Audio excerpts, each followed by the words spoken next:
Hey guys, how are you? It's Dave here with you. This is actually, I think it's my first video in about a month. Just about a month. I think it's been that long. And I wanted to just come on this evening. I'm home here by myself. Yoko went to a little dinner gathering with some friends, and so I'm kind of here. I had some dinner already. And I'm thinking it's been like a long time since I've actually talked to you, and a lot has happened. And I just wanted to kind of fill you in on some of the things, some of the craziness going on, and then I want to talk to you about what happened last night that I got involved with. Well, I'm going to hang on. I'm going to talk to you about that shortly. Last night. Remind me to talk to you about that before I go. Okay, so 2017 was at least towards the end of 2017 was a really rough year. Started off, I remember one of the first things I remember was, hey Anna, one of the first things was around Labor Day weekend. We got a call from our cat sitter that our one of our cats had passed away. Just kind of out of the blue, overnight passed away. And this is not just a cat, but I had three cats that I rescued back right after my divorce in like 2001. I was by myself, lonely, trying to figure out my life, and I rescued these three cats, and they kind of started my new life with me even before Yoko, and they never judged me. And the three cats and I were always together. And so to lose Jane around Labor Day weekend, it was just, and Yoko has loved all three cats for the past 14 years or so. So to lose one around Labor Day to lose Jane was very, very difficult. And then a month or two later, six to 8 weeks later, Ackley passes away. Our second cat, Ackley, passed away. Actually, Ackley was the first rescue that I did. So Ackley passed away, and so that was again very, very difficult. We took Hippie Road Trip 5 in Sarony mid-December. Had a great time traveling all throughout the South and going to my nephew's wedding, and then only to find out when we come back, my dad's in the hospital. And 2 days later, he passes away. Just like no warning. You know, he had a stroke 2 years ago, but he's been okay. He's been on a walker, but he's been pretty much fine for the past 2 years. And then he goes into the hospital, and wham, he's gone 2 days later. So, I mean, I know we all have to go, and that's not a bad way to go without any kind of prolonged illness. But losing a parent, I found that it's not easy. It's not easy. I've done a lot of, had a lot of love and no regrets, and I've done a lot of reflecting, and saw Dad pretty much up until the end. But still, it's very difficult to lose a parent. And then on top of that, not to add insult to injury, but right after my father passed away, I got this like horrendous flu, like really, really, really horrible flu. The type of flu that I was like in bed, like not moving, basically for like 3 days, but even after that, it just lingered and lingered and lingered, and it just it made it extremely difficult for me. And I'm still not 100% over. You might hear me cough a little bit as I'm doing this. Jay, I'm very sorry to hear what happened to you lately. Truly, thank you, Jay. Thank you so much. Yeah, I know, going through a lot of craziness. So, but what the flu did for me, though, it like forced me to stay home. And the last thing I wanted to do, like I was like so non-productive for at least 8 or 9 days. I mean, at least 8 or 9 days, like just basically doing nothing. I mean, nothing. It's almost like you start to feel guilty that you're not being productive, you're not doing writing, you're not doing work, anything like that. But then it got to a point where I felt really at peace because I accepted the fact that my mind wasn't ready to work.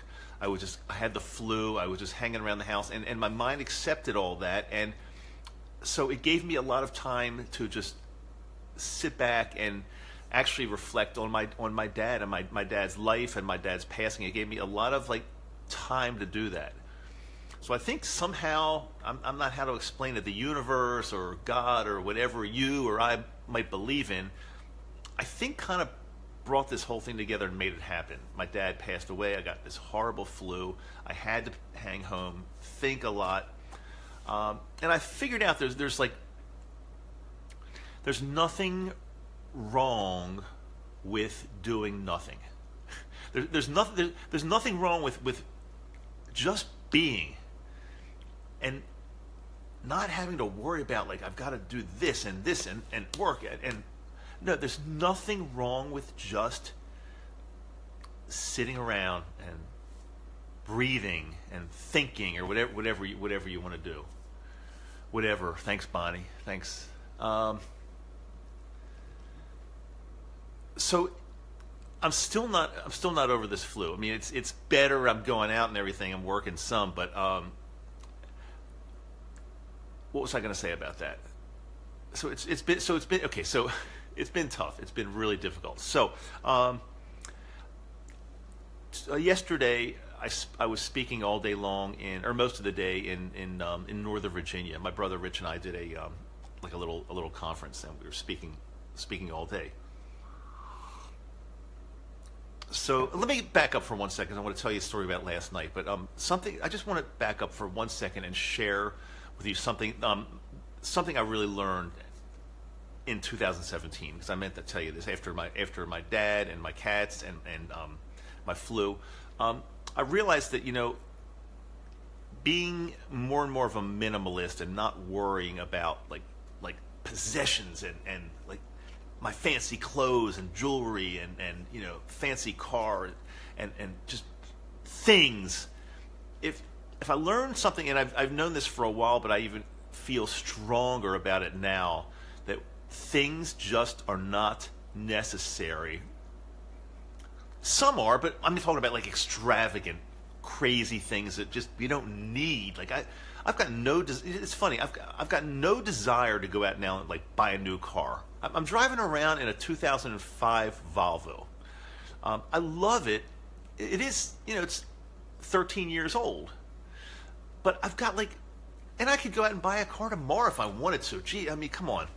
But I've got no desire, because I've now realized that things don't matter in the end. I just witnessed my dad passing away, and things don't matter. So it's freeing. And again, I've felt like this for a while, but now I feel even stronger about just things. We just don't need them. I was speaking yesterday, like I said, in Northern Virginia, and I'm up on stage, and I'm even kind of making fun of saying, look, I've got these just regular pants on. Just, I don't need to look fancy and dressed up. I want to be me. Who I am is me. I don't need to impress anybody with fanciness. I just don't. So yesterday I'm speaking all day long in Northern Virginia around Dulles Airport. And by the time I was going to get out of there to come home, those of you that are kind of local to this area realize that the Northern Virginia, Washington, D.C., Maryland, Baltimore, the interstate highways all around there, it's just, it's so damn congested. I mean, you guys from L.A. think you got bad traffic. I will tell you this. I've been to both. I've driven in L.A. I will tell you this is worse. This is just the worst congested area, especially, it's kind of all day now, but especially during rush hour, it's impossible. So normally it would be about an hour and a half drive from where I was speaking yesterday around Dulles Airport back to my home in Reisterstown, Maryland. And I get on my GPS and my Google Maps, and it's telling me to take this like back way. It looked beautiful, actually. It's kind of like instead of taking the interstate highways around DC and stuff like that, it was going to take me further west, which was like kind of hugging the Appalachian Mountains, which turned out to be like a really, really beautiful drive home. And although it was still going to take me a while, much longer than the regular hour and a half, I was really enjoying going through a few small towns and seeing the mountains off in the background a little bit. It was just really, really beautiful. But it's getting later, it's getting darker, and I called Yoko and asked her what she wanted to do for dinner, and she was home here doing some work, and she said she's not hungry yet, and she doesn't need to eat right away. So she said, why don't you, if you're hungry and tired, why don't you stop and get something to eat, and I don't need to eat with you. And then if you want to bring me something home, I'll eat later. And I thought that was a really cool idea. So I was like thinking, like where should I stop? And then I started getting closer and closer to to Maryland, and it got to the point where I wasn't all that hungry, and I'm thinking, okay, I'll pick something up and I'll go home and Yoko and I'll eat together. So coming back the back way, I'm going through like Frederick, Maryland, and then it takes me on Interstate 70 around that area. And again, I'm kind of talking local roads, but I'll give you the gist of this. There's a little town called Eldersburg, Maryland, that I could actually kind of take a detour and go through on my way home from where I was coming from. And Eldersburg has for some reason, it's kind of a small little town, but it's got like a bunch of really cool Asian restaurants. Japanese, Chinese, Thai. They've got like just a lot of really cool restaurants in this little pocket. So I figured I'm going to try to scoot past Eldersburg. I'll pick up some food for me and Yoko, then I'll go home and enjoy it together. And it's dark out, and it's taken me off the interstate now through some back roads. And I'm getting closer to Eldersburg, and I don't have a dinner place picked out. I don't have a place where I'm going to go buy the food. I don't have it picked out yet. But I know once I get to Eldersburg, I'll just get on Yelp and I'll figure something out. So I'm driving on some unfamiliar roads, and it took me off the interstate, as I said. I'm on some state roads, and it's starting to rain, and the roads are wet, and it's very, very dark. And where I am, they're not like, I don't even think there were like any street lights, because it was just really, really dark, and I was really only going by my Google Maps and from what I could see in front of me. That's really all I was going by. So I got to an intersection where I'm supposed to be making a left onto like a fairly heavily traveled, fairly wide state road. And remember, the roads are wet, it's dark, I don't know the area, and traffic is coming by both directions pretty heavily. And I'm thinking, there's no way, even if I could make a left here, it's going to be dangerous, it's slippery, one little error and it could be like really, really dangerous. So I'm not going to make a left. So I figured, okay, I'm just going to make a right, going against Google Maps. Google's going to yell at me, but I'm going to make a right and then figure out I'll be able to make a U-turn somewhere and just get back to where I was supposed to be going. Okay, easy enough. So I make this right, and it puts me onto this road that's not really like a country road. It's kind of like turned out to be a fairly heavily traveled 2 or 4 lane road, maybe 2-lane road, but very, very, I'd say heavily traveled. So,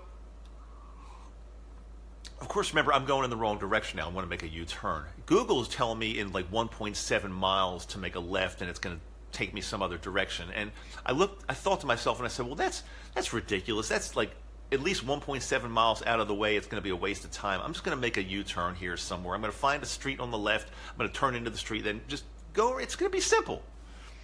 So I'm driving, and it's not that simple. It's very dark, and there are not many roads on the left at all, and cars are kind of whizzing by in both directions. And finally, I came across a road on the left, it's like a little street on the left-hand side, and I moved myself into the middle lane to make a left into the street.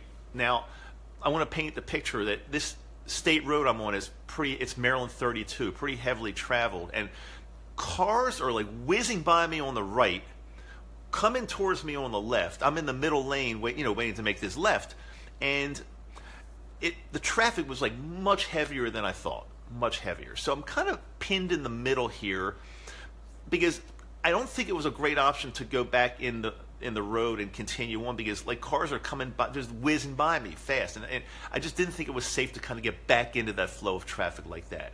So I'm waiting now to make a left so I can turn into that little tiny street and make a little U-turn and just continue. But the cars, they were coming kind of frantically. It was kind of a scary situation having cars like buzzing by me each way, and I'm stuck in this middle fucking lane.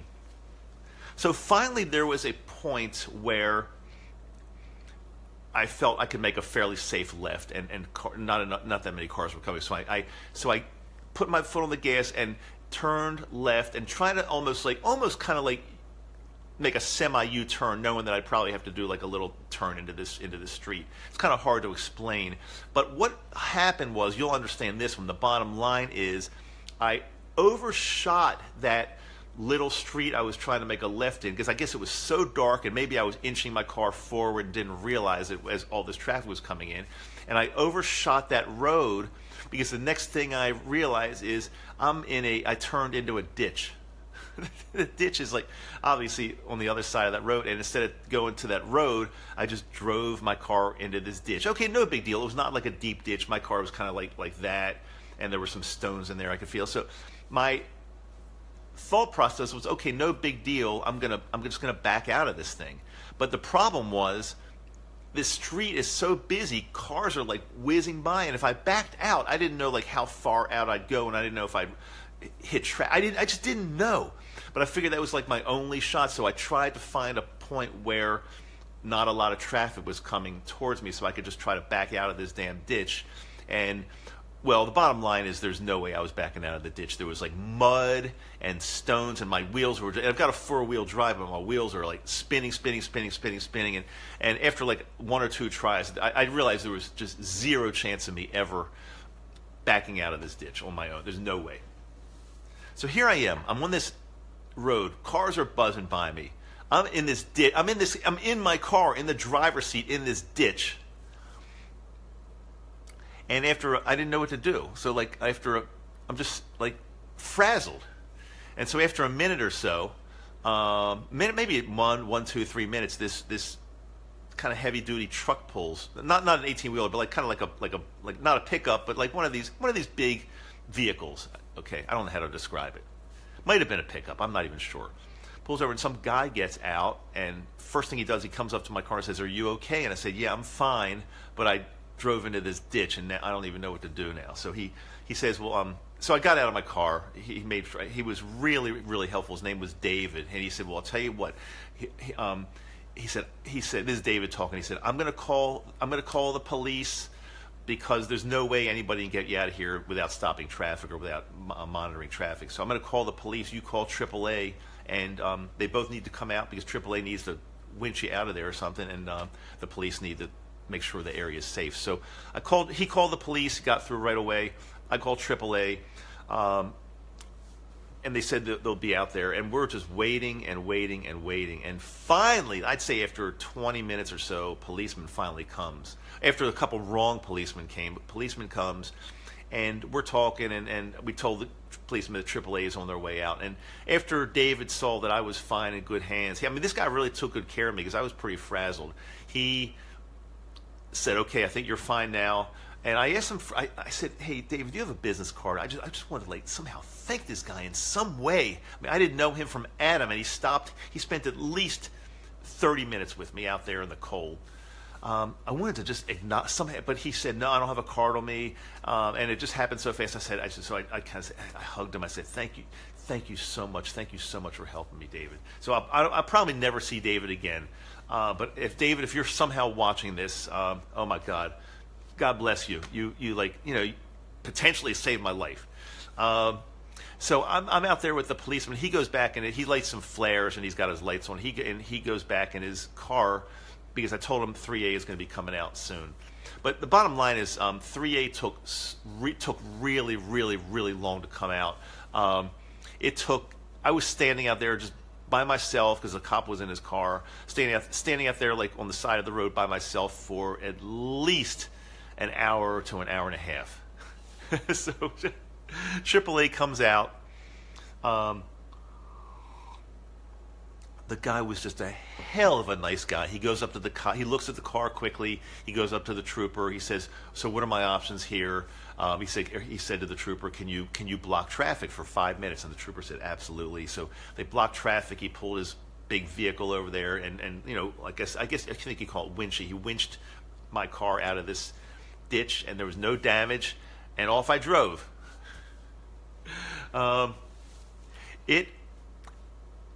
This was really, really weird, and thank God I'm not injured. I'm okay. Psychologically shaken up a little bit, but I'm okay. My vehicle is like 100% fine. There's not even a scratch on it. So, but driving into a fucking ditch and feeling helpless, and wheels are spinning, and traffic is breezing by. It's a really, really scary situation. Really, really scary situation. But I'm okay. Thank God I'm all right. I'm here in my home with the fire going, with my cat somewhere, drinking herbal tea. What's better than that?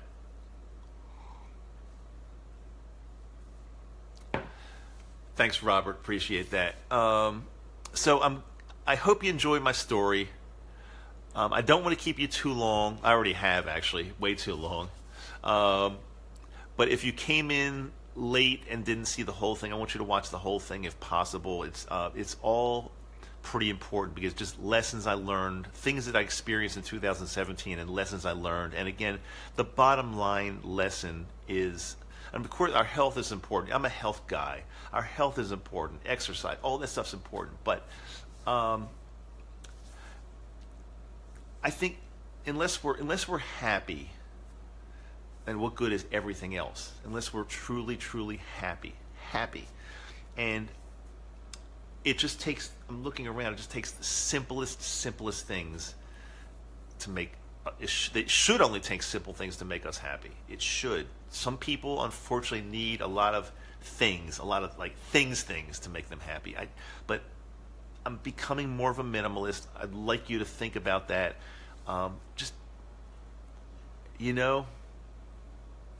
We just don't need stuff. Before I leave, anything, let's see. Thanks, Jane. Thank you very much. Appreciate that. Yeah, I had actually a great experience with David that stopped, the policeman, and the AAA guy. They were all just so kind. It's unbelievable. Chuck, how you doing, my man? Linda, hey, thank you. There are some really, really, really kind people in this world, and I'm like, just think about something. We're all on the same team. Here, we're all on the same team. God forbid, there are people in your life that you can't stand, and you see somebody on the road and they piss you off, and you think they're a jerk. But think about this: God forbid, if there's some type of a disaster or an attack or just something of that caliber, we all will come together and help each other. Trust me, we will. It doesn't matter what denomination, color, religion, political preference. It doesn't really matter, because we're all on the same team. We're ultimately on the same team. Yeah, that disaster comes, that war comes, that whatever it might be, that attack, we're helping each other. We're not going to be asking people questions before we help them. We're helping each other. So why can't we do it? Why can't we all do it now while we're at peace? Why can't we all just do it now? Pretend there's a horrible situation out and you're helping your brother with something. Just pretend.